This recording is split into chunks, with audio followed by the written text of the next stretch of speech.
নমস্কার বন্ধুরা, তন্হির পাকশালাতে সবাইকে স্বাগত। আজকে আমি আপনাদের সঙ্গে শেয়ার করব আমার সম্পূর্ণ নিজস্ব রেসিপিতে লিচুর পায়েসের রেসিপি। এতদিন তো আমি আপনাদের সঙ্গে অনেক রকম রেসিপি শেয়ার করেছি। সেই রেসিপিগুলো যেমন আপনাদের ভালো লেগেছে, আশা করব এই লিচুর পায়েসের রেসিপিও আপনাদের অসম্ভব ভালো লাগবে। একবার অন্তত আপনারা এই লিচুর পায়েস বাড়িতে বানিয়ে দেখবেন। আমার মনে হয় এই পায়েস একবার বানালে বারবার বানাতে ইচ্ছে করবে। তাহলে দেখে নেওয়া যাক আমার আজকের এই ভিডিওটি। লিচুর পায়েস বানাবার জন্য লাগবে আমাদের লিচু।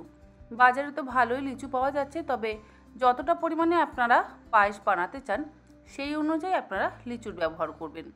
কড়াইতে দিয়ে দিলাম 1/2 লিটার ফুল ক্রিম দুধ। ফুল ক্রিম দুধের বদলে আপনারা টোন মিল্কেরও ব্যবহার করতে পারেন।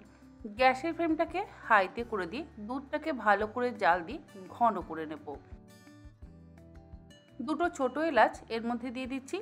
দুধের সাথে ছোট এলাচ দুটো ফুটে গিয়ে সুন্দর একটা ফ্লেভার আসবে।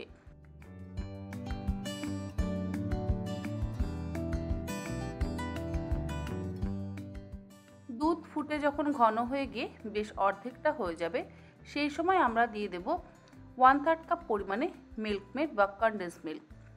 মিল্কমেডের পরিমাণ আপনারা নিজেদের ইচ্ছে মতন ব্যবহার করতে পারেন। অনেকে একটু কড়া মিষ্টি খেতে পছন্দ করেন, অনেকে আবার একদম ঠিকঠাক মিষ্টি, আবার অনেকে কম মিষ্টি খেতে পছন্দ করেন। তাই নিজেদের মুখের স্বাদ অনুযায়ী আপনারা মিল্কমেডটা ব্যবহার করবেন। মিল্কমেডের বদলে আপনারা চাইলে গুঁড়ো দুধেরও ব্যবহার করতে পারেন, কিন্তু তার সাথে অবশ্যই অল্প একটু চিনি বা বাতাসা বা মিশ্রির ব্যবহার করতে হবে।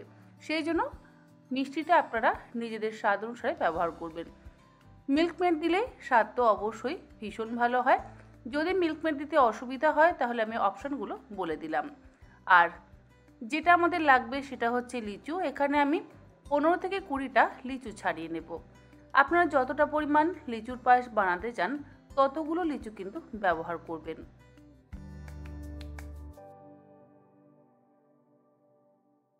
লিচুর খোসা ছাড়িয়ে নিয়ে একটা বাটির মধ্যে রেখে দিচ্ছি। লিচুর খোসা তো ছাড়িয়ে নেওয়া হয়ে গেছে। এবার লিচুর ভেতরে যে বীজ বা দানাটা আছে সেটাকে আমাদের বের করে নিতে হবে। লিচুর ভেতরের এই বীজ বা দানা বের করা কিন্তু খুবই সহজ কাজ। মাঝখান থেকে একটু চিড়ে নিতে হবে, আর এই মাথার দিকটা মানে যেখানটা বীজটা আটকে আছে সেখানটা একটু ছুরি দিয়ে বা কোনো চামচ দিয়ে যদি আপনারা বের করবার চেষ্টা করেন দেখবেন খুব সহজেই কিন্তু বেরিয়ে আসবে। আমি দেখুন একটা সাইড একটু কেটে নিচ্ছি আর মাথার দিকটা ছুরি দিয়ে ছাড়িয়ে দিচ্ছি এবং সহজেই কিন্তু লিচুর ভেতরের বীজটা বেরিয়ে এলো। আর এই একই রকমভাবে সবকটা লিচুর ভেতর থেকে বীজটাকে বের করে নেব। এখানে আমি 6টা কাজু বাদাম আর 6টা আমন্ড বাদাম নিয়ে নিচ্ছি। খুব বেশি পরিমাণে কাজু আর আমন্ডের ব্যবহার করবার প্রয়োজন নেই, অল্প একটু ব্যবহার করলেই যথেষ্ট। কাজু আর আমন্ডটাকে একদম ছোট ছোট করে কুচিয়ে নেব।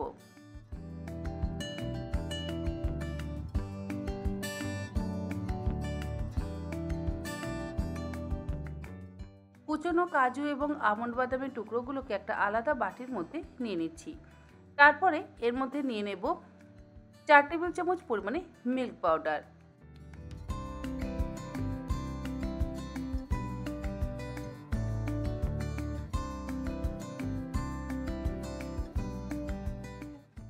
মিল্ক পাউডারের মধ্যে দিয়ে দিচ্ছি এখানে 2.5 টেবিল চামচ পরিমাণে যে দুধের মিশ্রণটা আমরা তৈরি করে নিয়েছিলাম সেটা।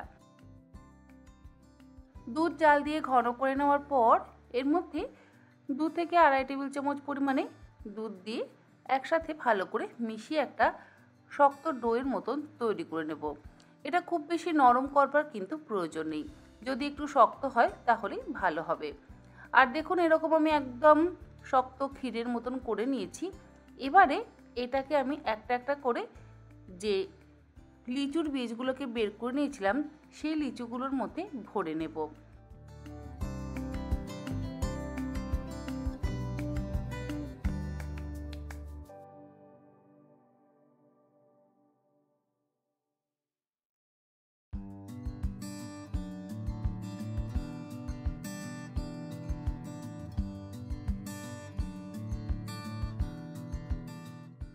সব কটা বীজ বের করে নেওয়া লিচুর মধ্যে ভরে নেওয়ার পর এগুলোকে যে প্লেটে আমরা সার্ভ করব সেই প্লেটের মধ্যে নিয়ে নিচ্ছি।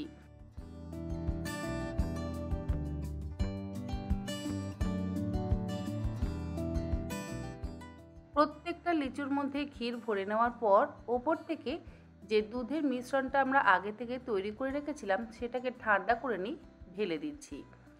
গরম অবস্থাতে না ঢালাই ভালো। যদি গরম অবস্থাতে ঢালা হয় তাহলে হয়তো লিচুর টক ভাব যদি দুধের সাথে মেশে তাহলে আবার কেটে যেতে পারে। আর সেই জন্যই আমি দুধের মধ্যে লিচুটা দিয়ে কিন্তু ফোটালাম না, তাই জন্য আলাদা করে লিচুর ওপর থেকে ঢেলে দিলাম। ওপর থেকে দিয়ে দিচ্ছি সামান্য পরিমাণে একটু পেস্তা কুচি, যাতে দেখতে সুন্দর লাগে।